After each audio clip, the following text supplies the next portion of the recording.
Hi hi hi everyone. మనం ఈరోజు వచ్చేసి బత్తాయి పండు జ్యూస్ చేసుకుంటున్నాం. అరే రే, బత్తాయి పండు కాదే బాబు, ఇది ఏంటంటారు, ఇది కర్బూజా అంట.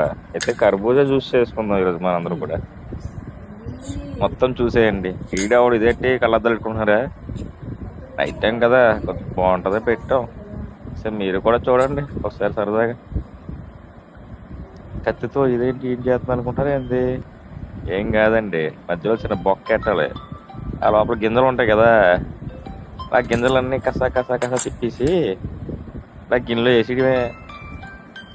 ఇంకా స్టార్టింగ్ లో ఇంకా పడలేదు, కానీ కొంతసేపు అయితే టపా టపా టపా పడిపోతుంది చూడండి, మామూలుగా ఉండదు. ఫ్రంట్ దూరలేదు అనుకోండి, బ్యాక్ సైడ్ దూచేసి లాగేయండి, మొత్తం బయటకు వచ్చేద్ది, మామూలుగా ఉండదు. తర్వాత ఏం చేయాలి, కత్తి తీసుకొని మనకు కావాల్సినంత మొత్తం రాదండి, లాస్ట్ లో కొంచెం ఉంచండి.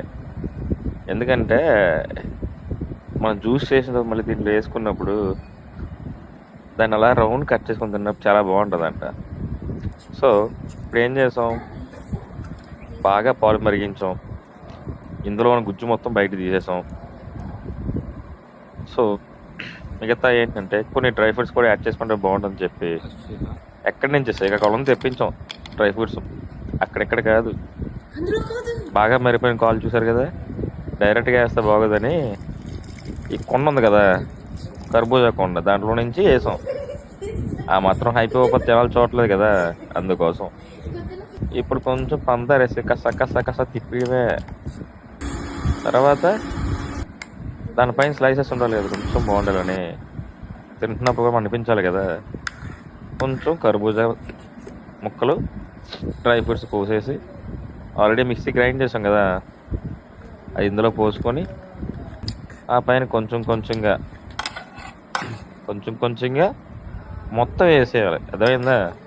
లాస్ట్లో స్పూన్ ఉంచుకొని తినేద్దాం కాకుండా మొత్తం వేస్తాం. తర్వాత దీంట్లో డ్రై ఫ్రూట్స్ వేసుకొని మనకి శుభ్రంగా చూసారు కదా, చూడడానికి ఎలాగుందో, తినేయాలిపిస్తుందా? ఇంకెందుకు లేట్, మీరు కూడా ట్రై చేయండి.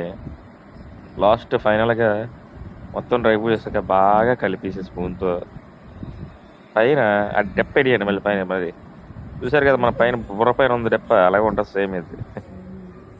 ఇది ఇక్కడ చూడొచ్చేసి మరి పోస్ట్ మార్నికి వెళ్ళినప్పుడు ఆ డెప్ప పైన తీసేస్తుంటారు, సేమ్ అలాగే ఉంటుంది. తర్వాత ఫ్రిడ్జ్లో పెట్టుకొని 24 hours ఉంచి తర్వాత తీస్తే ఫైనల్ అవుట్పుట్ చూసారు.